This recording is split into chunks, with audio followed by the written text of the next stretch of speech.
Covid का संक्रमण वापस लौट आया है और रफ्तार से बढ़ रहा है और अब एविडेंस भी मौजूद है कि ये छोटे बच्चों को भी अपना शिकार बना रहा है। जिस तरह की तैयारियां सोसाइटी में सरकार के स्तर पर दिखती हैं, क्या वो पर्याप्त हैं? देखिए, अभी कोई तैयारी नहीं है।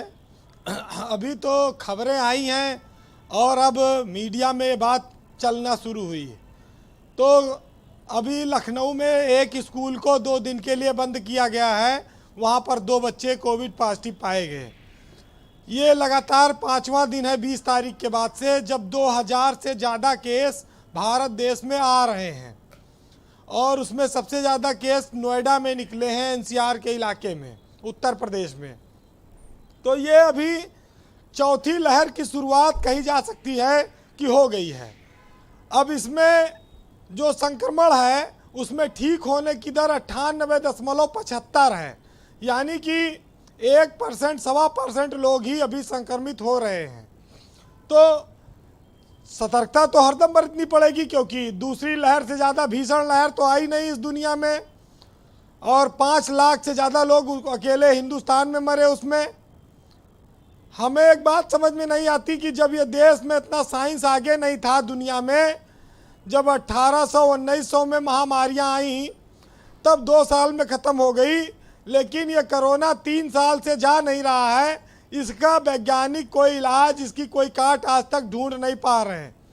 इस देश में इससे पहले भी बहुत बड़ी बड़ी महामारियां आई, प्लेग आया, और फ्लू आए, तमाम सारे, और तमाम लोग मरे, 10-10 लाख लोग, लेकिन वो 2 साल से ज़्यादा नहीं चले। ये कोरोना नहीं जा रहा है, पता नहीं कब जाएगा। लेकिन ब्रजेश जी, हम आज उस दिन ये डिबेट कर रहे हैं जब इस आज की तारीख में पिछले साल हम लोग बीमार पड़े थे, घरों में पड़े थे, कोरोना से पीड़ित थे, 18 दिन बिस्तर पर रहे।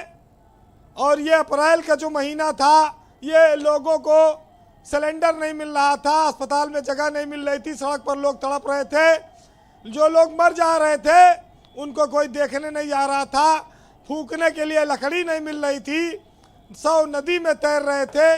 तमाम सारी चीज़ें हम लोगों ने देखी हैं। आज थोड़ी स्थिति अच्छी हुई, कोरोना कमज़ोर पड़ा, लोगों के जीवन में सांस आई, लेकिन अब फिर आ गया।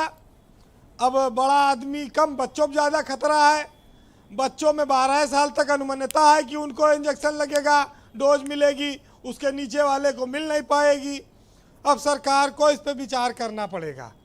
स्कूल, पढ़ाई लिखाई सब 3 साल से बर्बाद है, सब बंद है। मंत्री मर गए, विधायक मर गए, अफसर मर गए, जज मर गए, तमाम लोग कोरोना की भेंट चढ़ गए। पत्रकार मर गए, जो लोग बैठे हैं, जो लोग सुन रहे हैं, सबका कोई ना कोई रिश्तेदार, परिचित, सबको पीड़ा हुई, सब ने बहुत कुछ कष्ट सहा है। अब हमें फिर एक चुनौती आई है, इसका सामना करना पड़ेगा, क्योंकि अब हम जहाँ रहते हैं वहाँ रेमडेसिविर की कालाबाजारी होने लगती है, सिलेंडर कालाबाजारी होगी, दवा नकली बिकने लगेगी, पैरासीटामॉल असर नहीं करेगा, डोलो का नकली वर्जन आ जाएगा, खाओ फायदे नहीं होगा। हमारी तो दवा डॉक्टर सुरकान जी ने बदली थी, हमें तो डोलो फायदे नहीं कर रही थी। अच्छा, हाँ, तो इन्होंने हमको दूसरी दवा लिखी, तब जान बच पाई, तब बुखार उतरा। तो ये जो क्या लिखा था डॉक्टर साहब ने? अरे जीरोडाल SP। अच्छा, आपको याद भी हो गया नाम? हाँ, ये तो आधे डॉक्टर हो गए। तो हम लोगों ने बड़ा, जिसको कोविड हुआ डॉक्टर साहब, वो आधा डॉक्टर हो गया। जिसको नहीं हुआ वही गड़बड़ कर रहा है, बाकी जिसको हुआ वो बहुत सावधान है। वो तो सावधान है जी वीरेंद्र जी। बहुत सारी चीजें इस देश में हुई और हम लोगों ने झेला, हमें उन्हें भूलना नहीं है। हमें अपनी आने वाली पीढ़ियों के लिए नहीं भूलना है और सतर्क रहना है। आप देखिए कि इस देश का और इस उत्तर प्रदेश का सौभाग्य है कि जिसने इस स्वास्थ्य व्यवस्था के खिलाफ लोगों को इलाज दिलाने के लिए आवाज़ उठाई थी, वो आज इसी विभाग का मंत्री है, ब्रजेश पाठक। वो स्वास्थ्य विभाग के मंत्री भी हैं, उनके सामने भी एक बड़ी चुनौती है।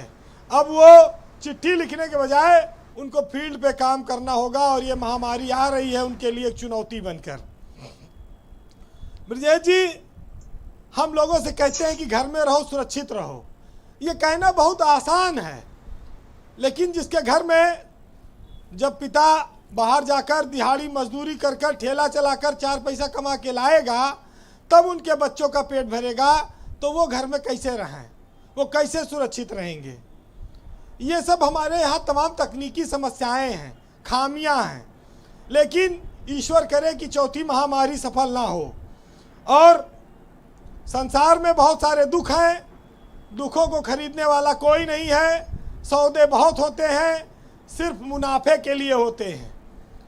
हम आप उस व्यवस्था को भी देख चुके हैं कि जब लोग घरों में कैद थे तो लोग व्यंजन बनाकर डाल रहे थे, लोगों के घर में मालपुआ पूड़ी पकौड़ी छन रही थी और लोग बड़ा लॉकडाउन को एंजॉय करके काट रहे थे। सोशल गरीब मीडिया भूखों मर रहा था, गरीब भूखे मर रहा था, तब भी पहली लहर, दूसरी लहर, तीसरी लहर। इस देश की सरकारें चाहे जितना प्रबंध करें, हमारी संख्या इतनी है कि कोई चीज़ पूरी अट नहीं पाती है, कमी रह जाती है। लिहाजा खुद से बचना होगा, इसके अलावा और कोई रास्ता नहीं है। बहरहाल ज़्यादा डॉक्टर हैं, चिकित्सक हैं, जी जी वीरेंद्र जी, तमाम इनकी बहुमूल्य सुझाव हैं, इनके दवाइयों के पर्चे घरों घरों में आज भी मौजूद हैं। डॉक्टर सूर्यकांत का लिखा हुआ पर्चा हम लोगों के घरों में आज भी है और ये दोबारा भी देंगे जब ये मामला फैलेगा। लेकिन जो हम लोगों ने स्थितियां देखी, किसी की माँ, किसी का बेटा, किसी का पिता, कितने बच्चे अनाथ हो गए, कितने लोगों के घरों में पूरा पूरा घर साफ हो गया। इसी लखनऊ में एक घर में 8-8 मौतें हुई, लोग उबर नहीं पाए हैं, बहुत कष्ट में हैं। अब प्रकृति उनके साथ फिर इस तरह का व्यवहार कर रही है, उसको बस खाली सतर्कता से, बचाव से ही बचाया जा सकता है। हमारे देश में धर्म का बड़ा आस्था है लोगों में, लेकिन उनको अब जागरूकता के साथ धर्म को अपनाना होगा, तभी भलाई होगी। लोगों के पास पैसा नहीं है, गरीब मुल्क है, गरीब प्रदेश है, घर परिवार संपत्ति बेचकर हम अपने लोगों को बचाते हैं। लेकिन जो लोग इलाज करते हैं, देवता है डॉक्टर के नाम पर, जो लोग लूट करते हैं, नर्सिंग होमों में लाखों रुपया जमा कराते हैं, नहीं तो भगा देते हैं, जो दवाओं की कालाबाजारी करते हैं, वो सब इस देश में उनको मौका मिल गया कि लूट लो, महामारी आई है, वो उनके लिए भी एक अवसर आया जी। आज उस पर कहूँगा 4 लाइनें सुनिएगा कि वो चैन से सो रहे हैं शहर बेचकर और कोई अपना सुहाग बचा रहा है जेवर बेचकर। बाप ने उम्र गुजार दी घर बनाने में और बेटा उसकी सांसें खरीद रहा है उसी घर को बेचकर, और बर्बाद हो गए घर दवा खरीदने में, और कुछ लोगों की तिजोरी भर गई जहर बेचकर। बहुत शुक्रिया आपका वीरेंद्र जी, बहुत बहुत धन्यवाद।